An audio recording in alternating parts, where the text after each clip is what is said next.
Manjappuram mass Motors എന്നായിരുന്നു നമ്മുടെ Honda വേറ്റർ വണ്ടി. നമ്മൾ സ്റ്റാർട്ടിങ് കംപ്ലൈൻ്റ് ആയിട്ട് പോയിട്ട് എടുത്താണ്. നമ്മൾ സ്റ്റാർട്ടിങ് കംപ്ലൈൻറ്റ് ചെക്ക് ചെയ്യാൻ വേണ്ടി വണ്ടി കയറ്റിയിരുന്നു. അപ്പോൾ സ്റ്റാർട്ടിങ് കംപ്ലൈൻറ്റിൻ്റെ കംപ്ലൈൻറ്റ് കാണിച്ചത് അതിൻ്റെ നമുക്ക് ഈ പ്ലഗിൻ്റെ ഒരു കംപ്ലൈൻറ്റാണ്. ഈ പ്ലഗും മാറ്റണം. അതുപോലെ തന്നെ പ്ലഗിൻ്റെ ഈ അഡാപ്റ്ററും മാറ്റിയിട്ടൊന്ന് റീസെറ്റായി നമ്മൾ വണ്ടി സ്റ്റാർട്ട് ചെയ്ത് നോക്കുന്നു. പ്ലഗ് ഇരിക്കുന്ന ലൊക്കേഷൻ ഇതാണ്. അഡാപ്റ്ററും പ്ലഗ് ഇരിക്കുന്ന ലൊക്കേഷനാണ് പ്ലഗും അഡാപ്റ്ററും. അത് മാറ്റിയിട്ടൊന്ന് റീസെറ്റ് ആക്കണം. പിന്നെ അതുപോലെ സെൽഫ് വർക്കിംഗ് അല്ലായിരുന്നു. അപ്പോൾ നമ്മളൊരു ബാറ്ററി വെച്ചിട്ട് സെൽഫ് വർക്കിംഗ് ചെയ്ത് നോക്കി. അപ്പോൾ സെൽഫിൻ്റെ ഭാഗത്തുനിന്ന് ആ ബെൻഡെക്സിൻ്റെ ഒരു മുളക്ക സൗണ്ട് ഉണ്ടായിരുന്നു. അപ്പോൾ ബെൻഡെക്സ് ഒന്ന് ചെക്ക് ചെയ്യാൻ വേണ്ടിയിട്ട് അയച്ചാണ്. ബെൻഡെക്സ് നമുക്കത് മാറ്റുന്നുണ്ട്. ബെൻഡെക്സ് ഇത് ഒറ്റ വർക്കിംഗ് അല്ല, സ്റ്റക്കായിട്ട് നിൽക്കുന്നുണ്ട്. അതുകൊണ്ട് ഇടയ്ക്ക് ഒന്ന് ടൈറ്റായിട്ടാണ് വർക്ക് ചെയ്യുന്നത്.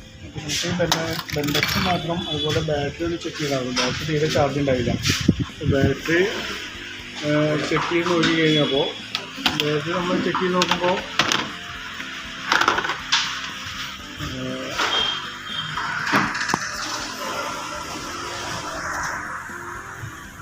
അതിൻ്റെ വോൾട്ടൊക്കെ ചെക്ക് ചെയ്ത് നോക്കുമ്പോൾ ആണ് 12.31 വോൾട്ട് കാണിക്കുന്നത്. അത് ടെസ്റ്റിലേക്ക് കൊടുക്കുമ്പോൾ ബാറ്ററി കംപ്ലൈൻ്റ് ഉണ്ടോ എന്ന് ചെക്ക് ചെയ്ത് നോക്കുമ്പോൾ ബാറ്ററി കംപ്ലൈൻ്റ് ആയിട്ട് കാണിക്കുന്നത്. അതോ ആ റെഡ് ലൈറ്റാണ് കത്തിരിക്കുന്നത്. തൽക്കാലം ഒന്ന് ചാർജ് ചെയ്ത് നോക്കാം. നമുക്ക് ബാറ്ററി സെൽഫ് കിട്ടുമെന്നുള്ളത് നമുക്കൊന്ന് ചാർജ് ചെയ്ത് നോക്കാം. ചെയ്ത് നോക്കിയിട്ട് പൂർണ്ണമായിട്ടുള്ള വിവരം അപ്പോൾ പറയാം കേട്ടോ. ഇപ്പോൾ കംപ്ലീറ്റ് ആയിട്ടാണ് കാണിക്കുന്നത്. എന്നാലും ഒന്ന് ചാർജ് ചെയ്ത് നോക്കിയിട്ട് ഒന്നുകൂടി ഡീറ്റെയിൽസ് പറയാം. ഓക്കെ.